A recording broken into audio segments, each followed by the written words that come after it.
Você sabe o que Darth Vader e Harry Potter têm em comum?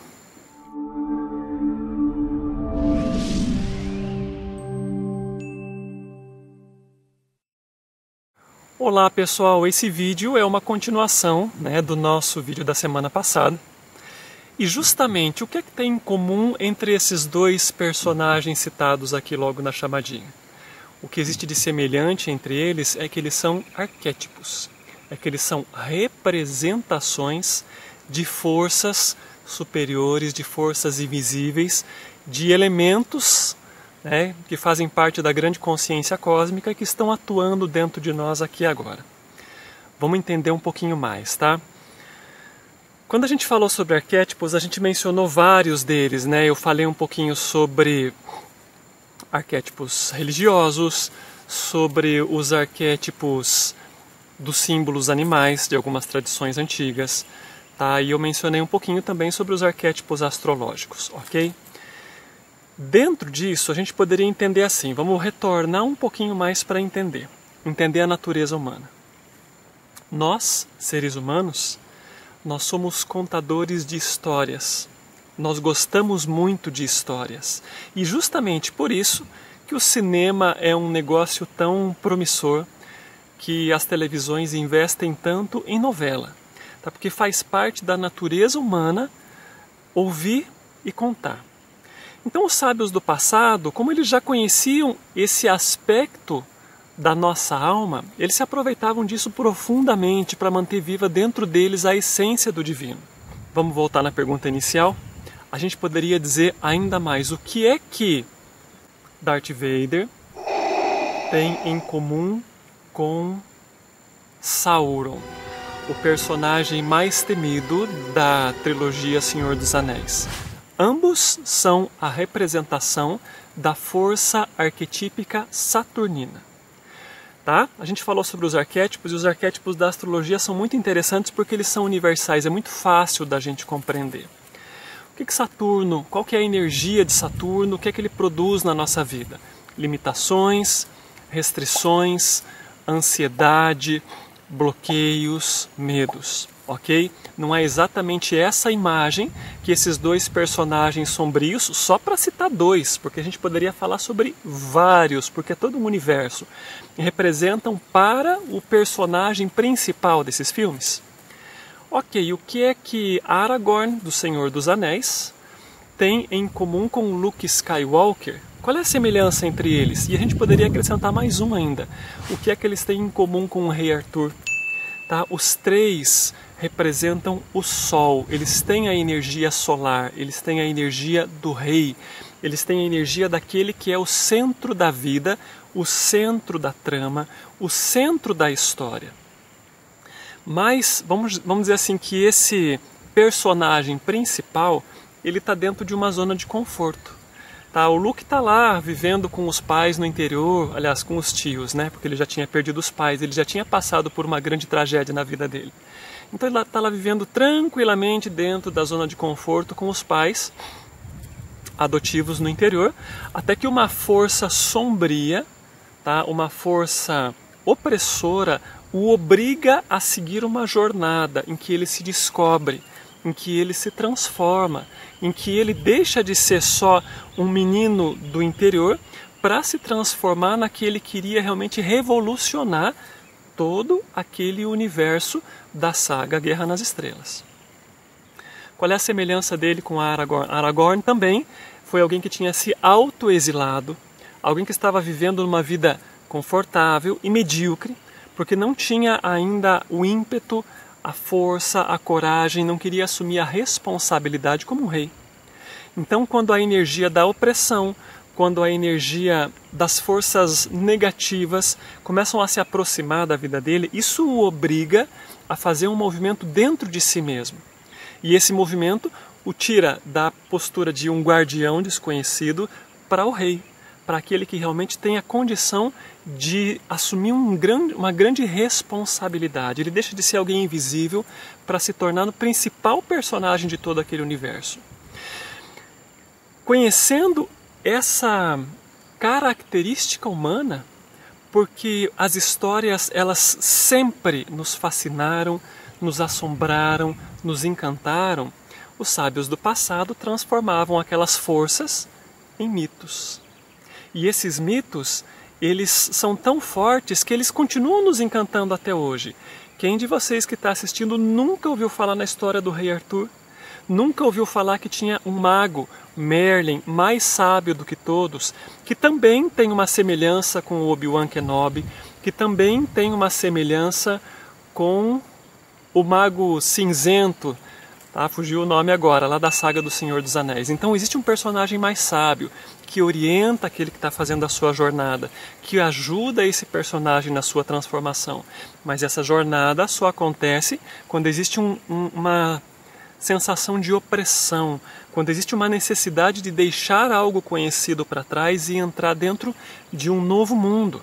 E dentro dessa jornada, a gente tem o elemento principal, que é o Sol, que é o personagem principal. A gente tem o elemento opressor, Saturno, representado pelas forças sombrias. A gente tem os elementos de comunicação, Mercúrio, que nessas sagas que eu estou mencionando tanto foram executadas pelos robôs, o C3PO e o R2-D2, como pelos hobbits, que ao mesmo tempo eram aqueles que conseguiam transmitir um nível de informação, eles também eram o personagem engraçado da história. A gente também tem a presença de Vênus, representada pela mulher, pelo feminino, por aquele que harmoniza, por aquele que instiga, né, o personagem principal de uma certa maneira. A gente tem o mago, como eu mencionei, e o mago sempre é o sábio, a representação de Júpiter. Tá? Então, todo o universo astrológico arquetípico a gente encontra dentro desses mitos antigos. Então, é muito mais simples quando nós temos uma história, porque a história ela entra não só na nossa mente racional, ela entra em nosso inconsciente, ela trabalha com as nossas emoções, elas nos inspiram de uma maneira como vamos dizer assim, os termos e as descrições lineares não fazem, tá? Então, vamos entender um pouquinho mais como é que isso funciona na nossa vida. Como é que os professores de cursinho fazem para os seus alunos decorarem, por exemplo, uma tabela periódica altamente chata, racional, linear? Eles cantam músicas e muitas vezes eles contam historinhas juntando todos aqueles elementos, porque é muito natural para a gente contar uma história. Lembre das histórias da sua vida, as histórias dos seus antepassados, as histórias que você ouvia, as histórias que você escuta dos seus amigos. Toda a nossa vida ela é organizada através de histórias. Então é muito mais simples para a nossa natureza entender histórias do que entender os elementos da tabela periódica.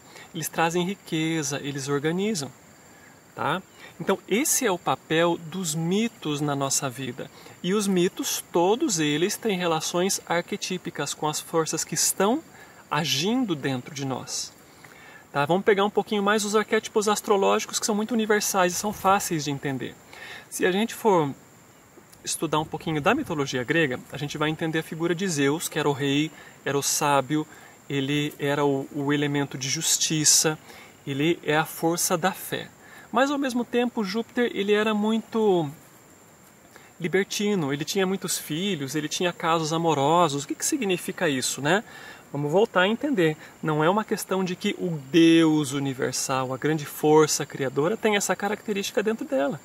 Tá? Quer dizer que o arquétipo de Júpiter ele tanto pode trazer para nós a sabedoria, tá? E por trás da sabedoria a gente vai encontrar a nossa liberdade. Ou, mal direcionado, a gente entra na sombra. A gente vai conhecer a libertinagem, tá? Que são os arquétipos, as forças negativas, quando a nossa consciência ainda não conseguiu assumir o seu papel disso. Tá? Então, todos os mitos gregos, eles eram retratados por deuses e todos eles tinham histórias muito ricas por trás disso, para mostrar as forças que agem por trás, né, sutilmente por trás disso, por trás dessas características. Mercúrio também, ele era o mensageiro dos deuses. Mercúrio se conecta com a nossa mente. E a mente ela é uma intermediária entre o mundo dos humanos, o mundo material, e o mundo dos deuses, o mundo divino. É ela que faz essa ponte, que faz essa conexão. Então as forças de Mercúrio, elas estão muito relacionadas lá com os robôs, ou com os hobbits. Tá? São muito articulados, têm muita capacidade de se expressar. Tá? São brincalhões, né? É uma característica das pessoas que têm mente ativa, tá? Quando ela está, enfim, com outros aspectos, tá? Mas uma pessoa, quando ela é muito mental, ela também pode tender a mentiras, tá? A trapaças, e tudo isso a gente vai encontrar representado através das mitologias. Então, é muito mais simples para a gente encontrar essa riqueza quando a gente vê os mitos, quando a gente ouve essas histórias, quando a gente se encanta por elas. Bom, eu usei aqui só o entendimento das mitologias gregas, tá? Só porque eles estão mais acessíveis e também fazem mais parte da minha natureza. No entanto, todos os povos antigos, eles têm mitos e lendas. E todos eles representam o cerne daquela, vamos dizer assim, daquele povo. Tá? Eles falam muito sobre a alma grupal daquelas pessoas que estão envoltas por aqueles mitos.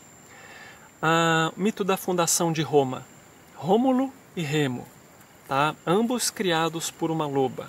Tá? Assim, a gente compreende, né, que por trás desse mito de dois seres humanos criados por um animal, a gente vê um povo que foi muito forte, que foi muito bélico, tá? E que ao mesmo tempo foi muito dominador em termos de território. Né? Os romanos praticamente colonizaram todo o mundo antigo. Tá? Então existiram dois aspectos muito intensos ali, a força e a dominação, e isso funciona para absolutamente tudo. Tá?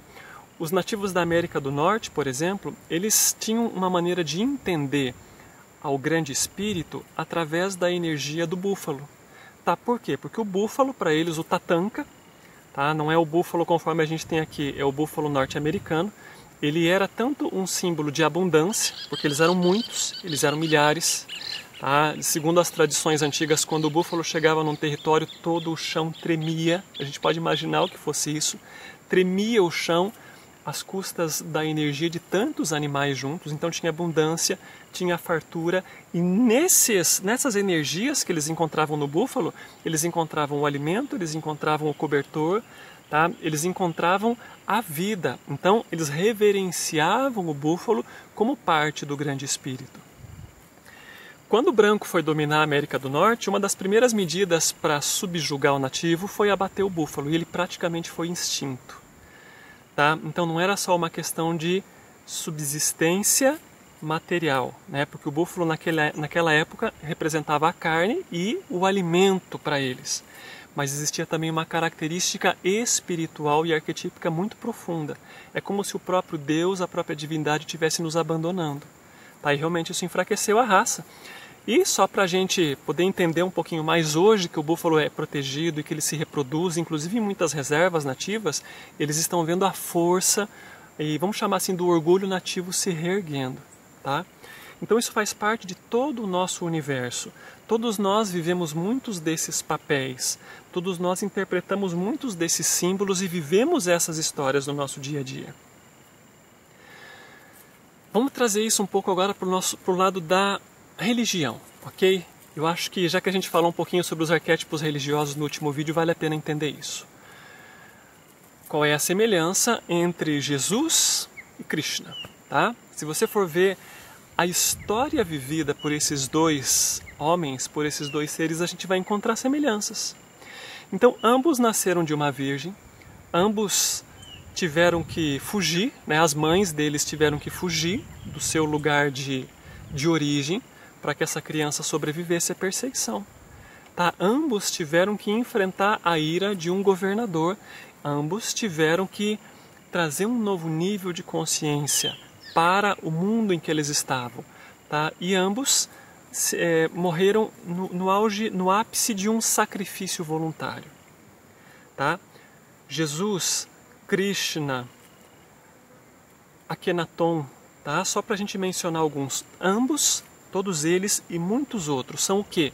São o arquétipo do homem solar, daquele que traz todas as características do próprio Deus vivo em nosso mundo, vive esse, vamos dizer assim, esse mito, vivem esse filme, vivem todo esse drama em carne viva.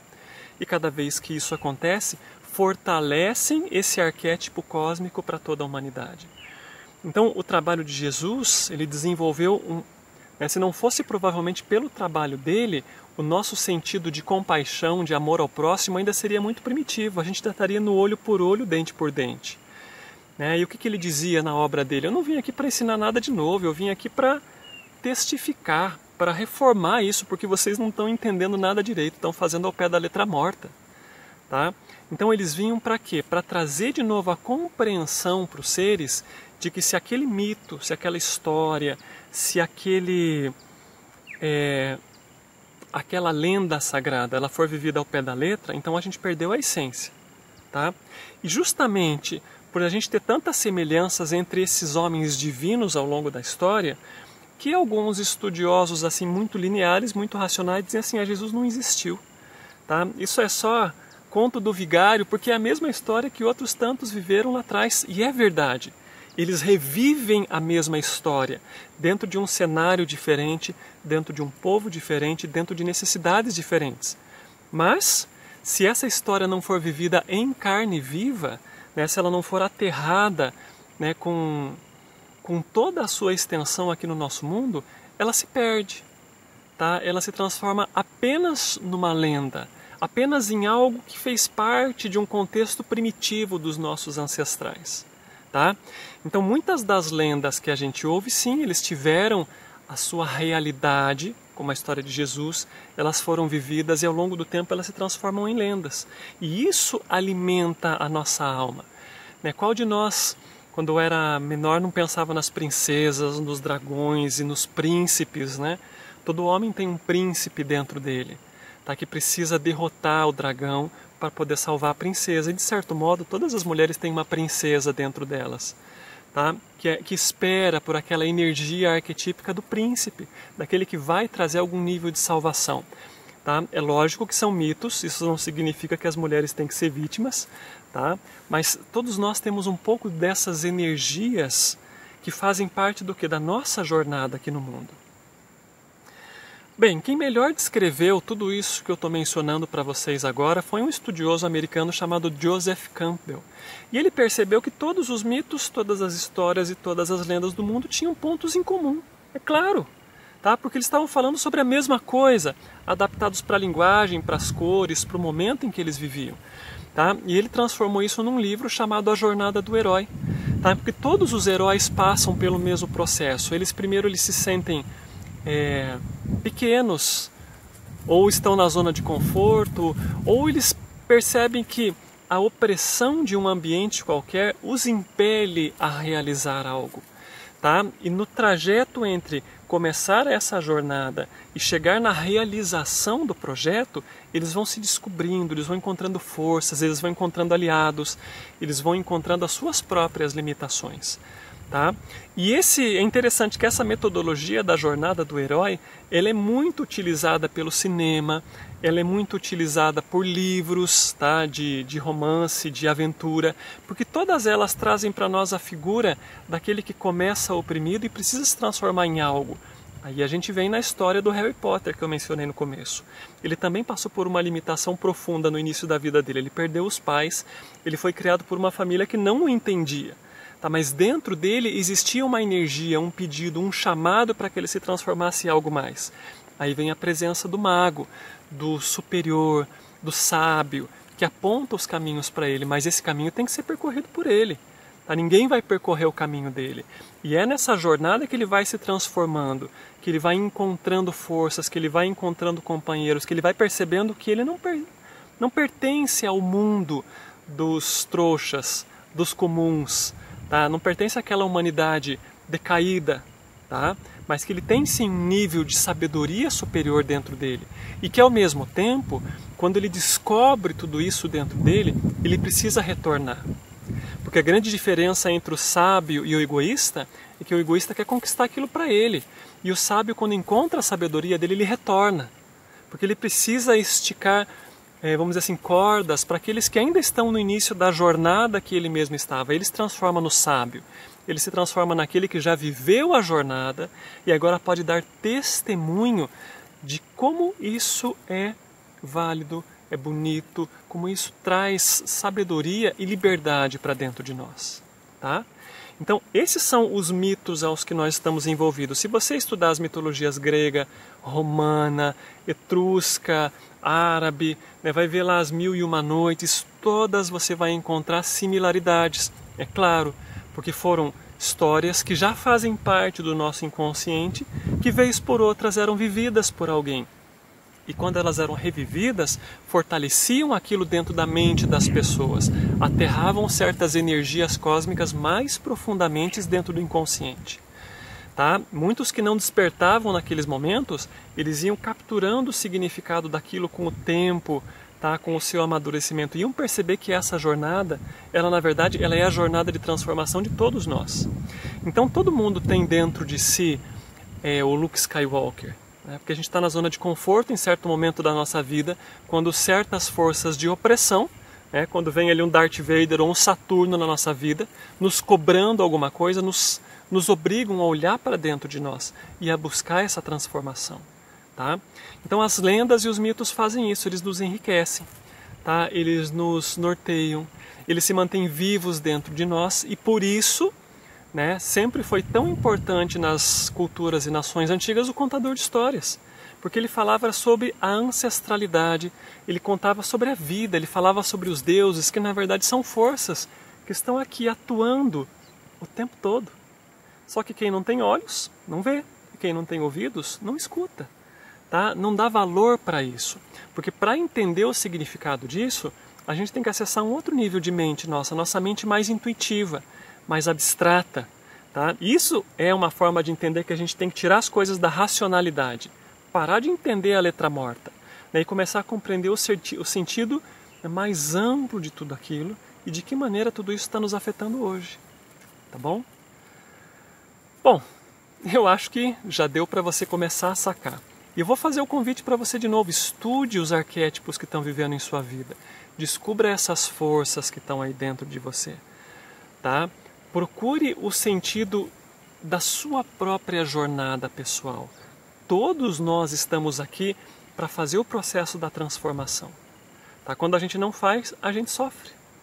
Tá? É isso que o universo está contando para nós. Ou você brilha a sua própria luz, ou você se transforma no seu sol interior, ou você se transforma no filho do sol, como Jesus, Krishna, Buda e tantos outros fizeram.